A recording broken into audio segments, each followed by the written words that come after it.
അപ്പൊ ചെകുത്താൻ ബാലയുടെ പിന്നാലെ തുരന്ന് വെബ് സീരീസ് പോലെ എന്താണ് വീഡിയോ ചെയ്തുകൊണ്ടിരിക്കുന്ന ഒരു യൂട്യൂബർക്കെതിരെ കംപ്ലൈന്റ് ചെയ്തിട്ടുണ്ട്. അത് ചെകുത്താനാണെന്ന് അറിയില്ല, എന്താണ് അതിന്റെ അടിസ്ഥാനം?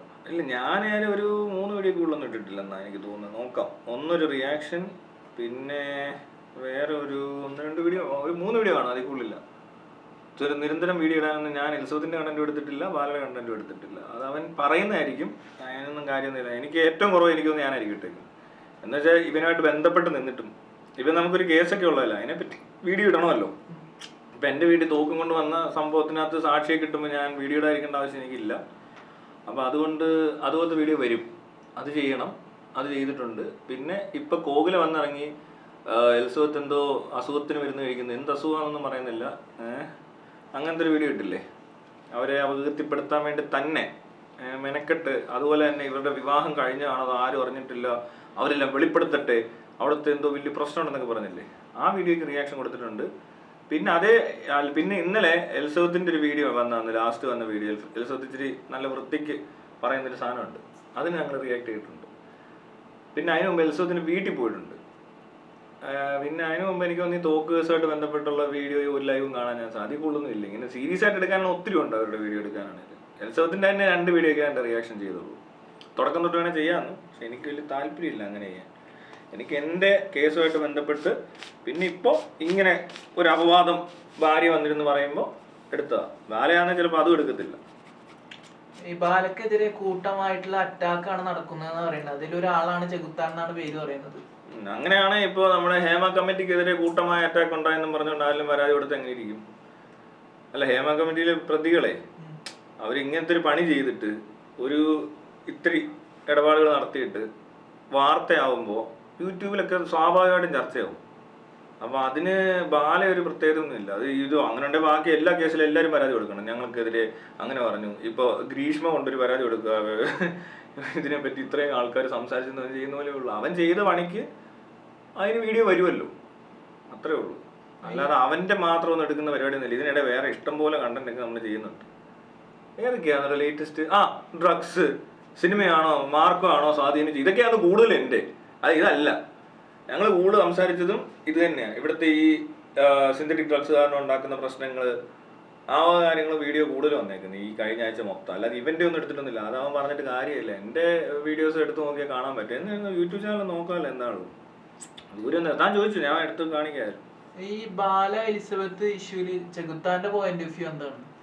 ബാല എലിസബത്ത് ഇഷ്യൂ എന്നല്ല, ബാലയെ പറ്റി ഇങ്ങനെ ചുമ്മാ വന്ന ആരും ഒന്നും പറഞ്ഞു കണ്ടിട്ടില്ല. ബാലയെ പറ്റി ആരെങ്കിലും വെറുതെ പോകുന്ന ആരും എന്തിനും പറയുന്നത് കേട്ടിട്ടുണ്ട്? എൻ്റെ അടുത്ത് വന്ന് ഈ പണി കാണിച്ച് നമുക്ക് കേസും കൊടുത്തിട്ടുണ്ട്. എൽസവത്തിൻ്റെ കാര്യത്തിൽ പ്രശ്നമുണ്ട്, അമൃതയുണ്ട്, അല്ലാതെ ആരാ ഉള്ളത്?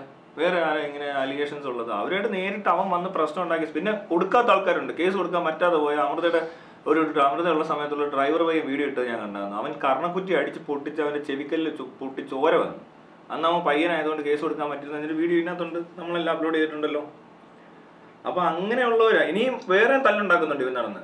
ഇവൻ കുറേ പേരെ അടിക്കുകയോ ഉപദ്രവിക്കുകയൊക്കെ ചെയ്യുന്നവനാ. ഇവൻ കരൾ രോഗിയാണെന്ന് പറയും, എന്നിട്ട് അവൻ ഈ കരൾ രോഗം കൊണ്ടുണ്ട് ഇതിൻ്റെ മലിഞ്ഞ് കയറി വന്നിട്ട് തോക്കും കാണിച്ച് ഭീഷണിപ്പെടുത്താൻ ഇവന് കുഴപ്പമില്ല. ഇവന് ജാമ്യം കൊടുക്കുന്നത് എങ്ങനെയാണെന്ന് എനിക്ക് മനസ്സിലാകാത്തത്. അവനിനി ജാമ്യം കൊടുക്കരുത് കോടതി. കാരണം എന്തെങ്കിലും കേസ് വന്നു കഴിഞ്ഞാൽ ഇനിയിപ്പോൾ ഈ കൊച്ചെങ്ങാനും പരാതിപ്പെട്ട് കഴിഞ്ഞ് ഇവൻ ജാമ്യത്തിന് ചെല്ലുമ്പോൾ ഇവൻ പറയാൻ പോകുന്നത് ഇവന് കരൾ രോഗമുണ്ട്, ഇവന് വയ്യെന്നാണ് പറയുന്നത്.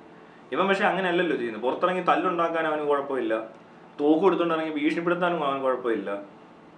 അപ്പോൾ അവൻ ആ പറയുന്ന കള്ളത്തിന് അവനീ കരൾ രോഗം വെച്ചുകൊണ്ട് കുറച്ച് സിമ്പതി പിടിക്കുന്നുണ്ടെന്നേ ഉള്ളൂ. അല്ല, അവനിനി ഒരിക്കലും ജാമ്യം കൊടുക്കേണ്ട കാര്യമില്ല. അത് കഴിഞ്ഞ് ഇവൻ ഈ പറഞ്ഞ പോലെ മെനക്കേടാണ് ഇവനെ കൊണ്ട്. ഈ സമയം കഴിഞ്ഞപ്പോൾ ഈ അസുഖമുള്ള സമയത്ത് ഇവരെയൊക്കെ പീഡിപ്പിക്കുന്ന ഇട്ടിട്ട് അതിനും അവന് കുഴപ്പമില്ല.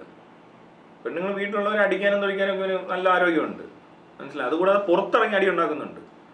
അത്രയും കംപ്ലൈൻറ്റുകളൊക്കെ ഒതുക്കി തീർത്തുമൊക്കെ ഇവൻ മുന്നോട്ട് പോയിക്കൊണ്ടിരിക്കുന്നത്. ഇന്ന് ഒരു പത്രസമ്മേളനം നടത്തിയിട്ടുണ്ടായത് കണ്ടിട്ടുണ്ടായിരുന്നോ?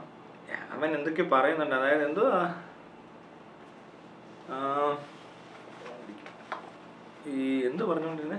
അവിടെ കോള് വരുന്നുണ്ടോ? കട്ട് ചെയ്തേക്കും. അവൻ എന്താ പറഞ്ഞേ? അവൻ പറഞ്ഞ എന്തോ നമ്മൾ നിരന്തരമായി വീഡിയോ ഇടുന്നു, അവന്റെ ഭാര്യ എടി കൂടി എന്ന് പറഞ്ഞു. Body shaming, personal attack. Body ഷെയ്മിങ്ങോ? Body shaming, personal attack. എന്തോ ബോഡി ഷെയ്മിങ്ങിനോ എന്താ പറഞ്ഞേ? അങ്ങനെയാണ് പറഞ്ഞത്. പേഴ്സണൽ അറ്റാക്ക് ഒന്നും ഇല്ലടോ. അത് ഈ ഒരു റിയാക്ഷൻ എന്ന് പറയുന്നത് അവർ പറയുന്ന കാര്യങ്ങളെ നമ്മൾ തിരിച്ച് അതിന്റെ സാധനം പൊളിക്കുന്നു എന്നുള്ളതേ ഉള്ളൂ. അല്ലാതെ അവളെയായിട്ട് പ്രത്യേകിച്ചൊന്നും പറഞ്ഞിട്ടില്ല. എടി ബോഡി എന്നൊക്കെ പറയുന്നത് ഭയങ്കര വലിയ തെറ്റാ. റേപ്പ് എന്നൊക്കെ പറയുന്ന ഒരു പെങ്കൊച്ചോടെ നിന്ന് കരഞ്ഞോണ്ടിരിക്കാൻ തുടങ്ങിയിട്ട് ഏകദേശം ഒരു 3 ആഴ്ചയായി. അത് ഈ പോലീസുകാർ സ്വമേധയാ കേസെടുക്കേണ്ട കേസ്. ഒരിടത്തുനിന്നൊരു പെണ്ണിൽ നിന്ന് റേപ്പ് എന്ന് പറഞ്ഞാൽ ഇവരുടെ സിസ്റ്റത്തിൽ അവരുടെ പ്രൊസീജിയർ പോലെ ചെല്ലുന്നില്ലെന്നുള്ളതാണ് ഇപ്പോഴത്തെ കുഴപ്പം. അതായത് പോലീസ് സ്റ്റേഷനിൽ റിട്ടേൺ കംപ്ലൈന്റ് കൊടുക്കണം, അല്ലെങ്കിൽ ഇമെയിൽ അയക്കണം എന്നാ പറയുന്നത്. അല്ലെ അവർ സ്വമേധ ചെന്നാൽ ഇങ്ങനെയല്ല. ശരിയാ, ഒരു പെൺകുട്ടിയെ അവർ പീഡിപ്പിക്കപ്പെട്ടു എന്നൊരു പോലീസ് സ്റ്റേഷനിൽ ചെന്ന് നിന്ന് പറഞ്ഞാൽ എന്താ സംഭവിക്കുക? അപ്പൊ തന്നെ അറസ്റ്റ് നടക്കത്തില്ലേ? വിളിച്ചു പറഞ്ഞാൽ പോലെ അറസ്റ്റ് നടക്കും. ഈ കൊച്ചു വീഡിയോ പറയുന്നുണ്ട്, സോഷ്യൽ മീഡിയ പ്രൊഫൈൽ, സ്വന്തം പ്രൊഫൈലിൽ സ്വന്തം വീഡിയോ ഇടുക. അതും മറ്റേതും തമ്മിൽ എന്താ വ്യത്യാസം? പോലീസുകാർ പോലീസ് സ്റ്റേഷനിൽ ഇരുന്ന് ഈ വീഡിയോ കണ്ടില്ലേ? അവരുടെ മുന്നിൽ ആ സാധനം തന്നെ വരണമെന്ന് ഇത്ര നിർബന്ധമുണ്ട്. ഇന്നത്തെ കാലമാണ് അത്. അങ്ങനെ എടുക്കണം അവർ സ്വമേധ. അപ്പം തന്നെ അന്വേഷണം തുടങ്ങണം. അവിടെ അവനെ കുറ്റവാളിയാണോ അല്ലയോ എന്നുള്ളത് പിന്നത്തെ കാര്യമാണ്, തെളിയിക്കേണ്ടത് പിന്നത്തെ വിഷയമാണ്. പക്ഷേ പോലീസ് ഇത് കണ്ടു കഴിഞ്ഞിട്ട് അന്വേഷിക്കുന്നില്ല. വനിതാ കമ്മീഷൻ ഇടപെട്ടിട്ടില്ല, ആരും ഇടപെടുന്നില്ല. ഇവർ ബാക്കി പലയിടത്തും സ്ത്രീത്വത്തെ അപമാനിച്ചു എന്നൊക്കെ പറഞ്ഞാൽ ആരെങ്കിലും വീഡിയോ ഇട്ടാലോ വല്ല വാക്ക് ഉപയോഗിച്ചാലോ വന്ന് ഇത്രയും വലിയ ആക്ഷൻ ഉണ്ടാക്കുന്ന നാട്ടിൽ ഇപ്പോൾ ദ്വയാർത്ഥ പ്രയോഗം, അത് പിന്നെ ഓക്കെ ഹണിദോസ് പരാതി കൊടുത്തിട്ടുണ്ടെന്ന് പറയാം. അതിനൊക്കെ ഭീകരമായിട്ടുള്ള സാധനമാണ് പറയുന്നത്. ഇവരുടെ ഈ ഫോർമാറ്റ് അല്ലെ, ഇവരുടെ ഒരു പ്രൊസീജിയർ അനുസരിച്ചിട്ട് നടക്കാഞ്ഞത് കൊണ്ട് മാത്രം നീതി കിട്ടുന്നതെന്ന് പറയുന്നത് അതൊരു കുഴപ്പമുണ്ട്. മനസ്സിലായോ? അതെന്ത് പരിപാടിയാണ്? ഒരു പെങ്കൊച്ചിരുന്ന് ഇത്രയും ദിവസം ഇത്രയും കാര്യങ്ങൾ വെളിപ്പെടുത്തുക ചെയ്യുന്നത്. അവർക്ക് ചിലപ്പോൾ നേരിട്ട് ഇറങ്ങാൻ പറ്റാത്ത എന്തെങ്കിലും കഴിവുകേടാന്ന് വിചാരിക്കും. എന്തെങ്കിലും ഒരു കഴിവുകേട് അവർക്ക് പോകാൻ പറ്റുന്നില്ല, അല്ലെങ്കിൽ ഇത് ഒരാളുടെ മുന്നിൽ ചെന്ന് പ്രസന്റ് ചെയ്യാൻ പറ്റുന്നില്ല. അങ്ങനെ ഒരു കണ്ടീഷനുണ്ട്. അത് ഇയാൾക്ക് മാത്രമാണെന്നാണോ വിചാരിച്ചത്? ഇവിടെ കേരളത്തിൽ എത്രയോ പെണ്ണുങ്ങൾക്ക് ഇതേ കണ്ടീഷൻ ഉണ്ടാവും. പീഡനങ്ങൾ അനുഭവിച്ച് എത്ര പേര് ജീവിക്കുന്നുണ്ടാവും. അതിനകത്ത് ഒരാൾ വന്ന് അറ്റ്ലീസ്റ്റ് ഈ ഫേസ്ബുക്ക് പോലത്തെ ഒരു പ്ലാറ്റ്ഫോമിൽ, ഫേസ്ബുക്ക് എന്ന് പറഞ്ഞാൽ സ്വന്തം പ്രൊഫൈൽ എന്ന് പറഞ്ഞാൽ ഒരു ഐഡന്റിറ്റിയുമാണ്, അഡ്രസ്സാണ്, എല്ലാമാണ് ഈ വന്ന കാലത്ത്. എല്ലാം അല്ലെ തന്നെ ഇവിടെ ഞാൻ ഓൺലൈനിൽ ഇരുന്നാണ്ട് പറഞ്ഞപ്പോൾ എനിക്കെതിരെ കേസെടുത്തല്ലോ. മോഹൻലാലിന്റെ പരാതി ഇല്ലല്ലോ. സിദ്ദിഖെന്ന് പറഞ്ഞ ഒരാൾ പരാതി കൊടുക്കുമ്പോൾ എനിക്കെതിരെ കേസെടുത്തിട്ട് ഇവിടെ വന്ന് ഇതെല്ലാം എടുത്തോണ്ട് പോയല്ലോ. ഞാനെന്ത് പറഞ്ഞപ്പോൾ അതിലും സിവിയർ ആയിട്ടുള്ള വാക്കാണ് അവർ പറഞ്ഞേക്കുന്നത്. അവർ ബുദ്ധിമുട്ട് പറയുന്നുണ്ട്. എന്തെല്ലാം പറഞ്ഞു?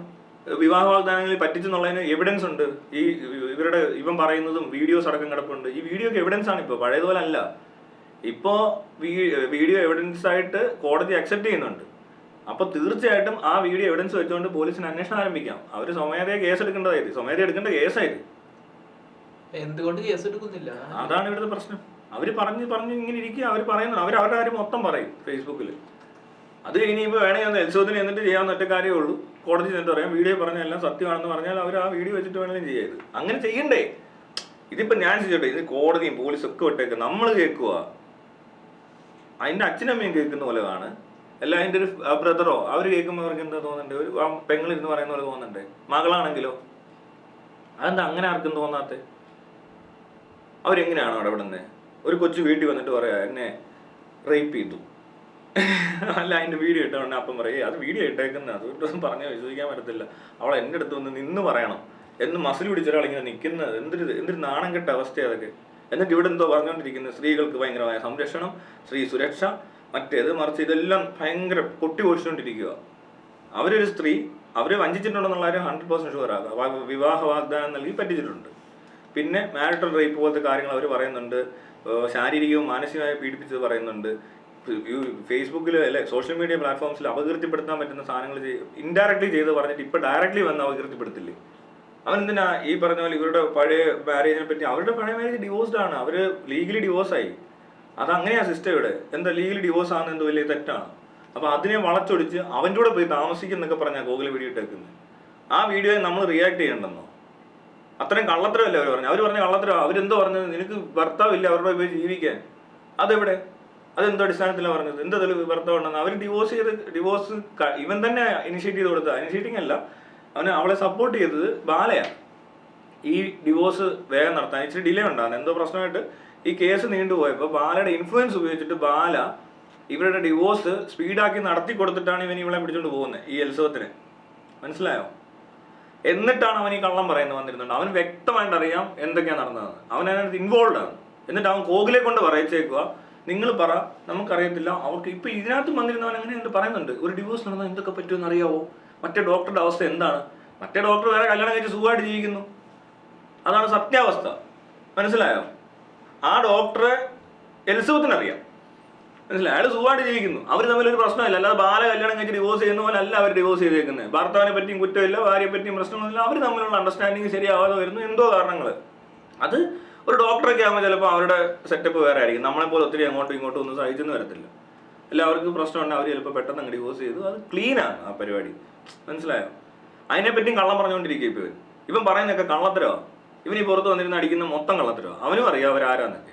ചിലപ്പോൾ പിന്നെ അവരോടൊക്കെ വിളിച്ചാലും അവരൊന്നും ഇതിനൊന്നും ഇതായിരിക്കാൻ പോകുന്നില്ല. പിന്നെ അവർക്കെന്തോ ഭ്രാന്തവനെ പോലെ ഭാര്യ ഒന്ന് ഒരു പെണ്ണിനെ കെട്ടി ഒരു ഡിവോഴ്സ് ആയെന്ന് പറഞ്ഞ് പിന്നെ അടുത്ത ദിവസം തൊട്ട് ഫേസ്ബുക്കിലും യൂട്യൂബിലും ഇരുന്ന് വീഡിയോ ഇടുന്നതാണ് കണ്ടത്. എലിസബത്ത് ആ ഭർത്താവിനെ പറ്റി എന്തെങ്കിലും അനാവശ്യം പറയുന്നത് കേട്ടോ. അവരാരെങ്കിലും എന്ന് പറഞ്ഞു ഇല്ല. ഇവൻ ഇതെല്ലാം ഒപ്പിക്കുന്നുണ്ട്. എന്നിട്ട് കള്ളത്തരങ്ങൾ ഭാര്യ ഇരുത്തിയിട്ട് എന്തെല്ലാം കള്ളത്തരം മരുന്ന് കഴിക്കുന്നുണ്ട്. എന്ത് മരുന്ന് കഴിച്ചത്? 15ാമത്തെ വയസ്സ് തൊട്ട് അപ്പോൾ എലിസബത്ത് മരുന്ന് കഴിക്കുക.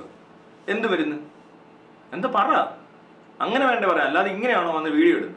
വ്യക്തത ഉണ്ടായിരിക്കണം പറയുമ്പോൾ. അല്ലാതെ ചുമ്മാ നടന്നുകൊണ്ട് പിച്ച് മെയ്യും പറഞ്ഞു കഴിഞ്ഞാൽ ആൾക്കാർ ചിലപ്പോൾ റിയാക്ട് ചെയ്തെന്നിരിക്കും, കളിയാക്കിയെന്നിരിക്കും. ഇങ്ങനത്തെ നിങ്ങളെ പിന്നെ എന്താ ചെയ്യേണ്ടത്? അങ്ങനെ ഉണ്ടാകുന്ന പോലീസ് സമയത്ത് അവർക്ക് ആദ്യം കേസ് എടുക്കണം. അതിങ്ങനെ വന്ന് പറഞ്ഞെന്നും പറഞ്ഞുകൊണ്ട് അവർക്കെതിരെയല്ലേ എടുക്കേണ്ടത് ആ രീതിക്ക് നോക്കിയാൽ. അപ്പം അതും നടക്കുന്നില്ല, ആരും ഒന്നും പറയുന്നില്ല. നമ്മളൊക്കെ ചെയ്യാൻ പറ്റുന്നത് നമ്മൾ റിയാക്ട് ഒക്കെ ചെയ്യത്തുള്ളൂ. അല്ല ഞാൻ കൊണ്ട് കേസ് കൊടുക്കാൻ എനിക്കും പറ്റത്തില്ല, ഞാൻ കൊണ്ട് കൊടുക്കുക ഇങ്ങനെ പറഞ്ഞെന്ന് പറഞ്ഞുകൊണ്ട് ഞാൻ എനിക്ക് കൊടുക്കാൻ പറ്റും. പക്ഷെ അതോറിറ്റിക്ക് പറ്റും. ഇപ്പൊ എനിക്ക് എലിസബത്തിന് അവിടെ ഇങ്ങനെ ഒരു സംഭവം ഉണ്ടായി ഇതെന്നും പറഞ്ഞുകൊണ്ട് ഒരാൾ പറയുന്ന കേട്ടിട്ട് ഞാൻ കൊണ്ട് ഇങ്ങനെ വരാതി കൊടുക്കുന്നത്. അതിനേക്കാൾ പവർഫുൾ ആയിട്ട് പൊസിഷനിൽ ഇവിടെ റെസ്പോൺസിബിൾ ആയിട്ട് ഓത്തെടുത്തിട്ടാണ് കയറിക്കുന്നത്. ഇവിടെ ജീവിക്കുന്ന എല്ലാ മനുഷ്യരുടെയും പണത്തിനും ഈ സ്വത്തിനും ജീവനും മാനത്തിനും പ്രൊട്ടക്ഷൻ കൊടുക്കുന്നവർ ഓത്തെടുത്ത് കയറിയവർ ചെയ്യുന്നില്ല ഇത്. ഇവർ പിന്നെ എന്തിനാ ജോലി ചെയ്യുന്നത്? ജോലി മാത്രമല്ല, ഇവിടുത്തെ മന്ത്രിമാർ കേട്ടില്ലേ, ഇവിടുത്തെ എല്ലാ അഡ്മിനിസ്ട്രേറ്റീവ് ഡിപ്പാർട്ട്മെന്റ്സും കേട്ടില്ലേ, വനിതാ കമ്മീഷൻ കേട്ടില്ലേ, സ്ത്രീ സുരക്ഷ മറ്റേ വകുപ്പ് അത് എല്ലാവരും കേട്ടില്ലേ, ഫെമിനിസ്റ്റുകളും കേട്ടിട്ടുണ്ട്, മറ്റേ മെയിൽ ഫെമിനിസ്റ്റുകൾ കേട്ടിട്ടുണ്ട്. പക്ഷെ അവർ നല്ല വൃത്തിക്ക് ഇടപെടുന്നുണ്ട്. അവർ ഇൻഡയറക്റ്റ് ആയിട്ട് വന്ന് കമന്റ് ഇട്ട് ഈ പെണ്ണിനെ പിന്നെയും പീഡിപ്പിക്കാൻ തരത്തിലുള്ള കമന്റുകൾ ഇട്ട് ഇതിനെ ഡിസ്കറേജ് ചെയ്യുന്നുണ്ട്. അവർ വർക്ക് ചെയ്യുന്നുണ്ട്. പക്ഷെ ബാക്കി ഒരാളും വർക്ക് ചെയ്യുന്നില്ല ഇതിന്. അതെന്തൊരു ഇടപാടാ? പിന്നെ ഇതിനകത്ത് എൻ്റെ ഇൻവോൾവ്മെന്റും എലിസബത്തിന്റെ സംഭവം എന്ന് പറയുന്നത് എൻ്റെ കേസുമായിട്ട് ബന്ധപ്പെട്ട് എലിസബത്ത് സാക്ഷിയാകുമ്പോൾ എനിക്ക് ഇടപെടാം, ഞാൻ ഇടപെടും. എനിക്ക് അതിനകത്ത് ആ കാര്യത്തിനകത്ത് എലിസബത്തിന് സപ്പോർട്ട് വേണം. അപ്പൊ ഞാൻ അവരുടെ കാര്യങ്ങൾ കേൾക്കും, അറിയും.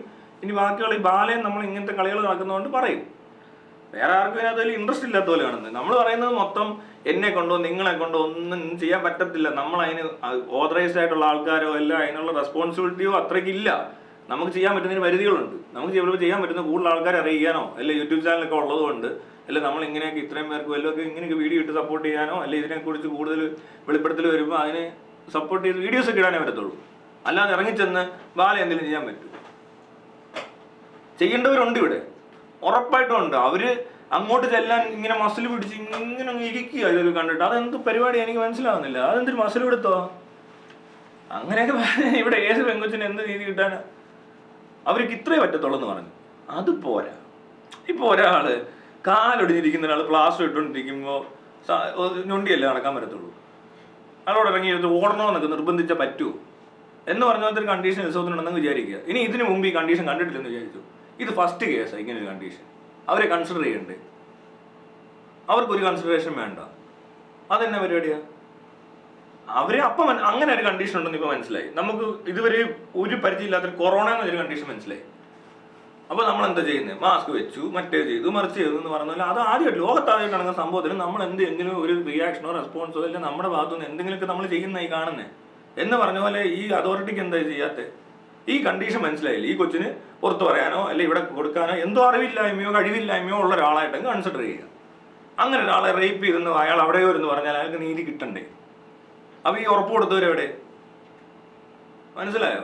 അതിനിടയിൽ ബാല ഇടന്നുകൊണ്ട് ഈ നമ്പറൊക്കെ കാണിച്ചൊന്നും നടക്കത്തില്ല. അതൊന്നും നടക്കാൻ പോകുന്നില്ല. വെറുതെ ബാലയും അതിൽ കള്ളക്കേസും കൊടുത്ത് നടക്കുക.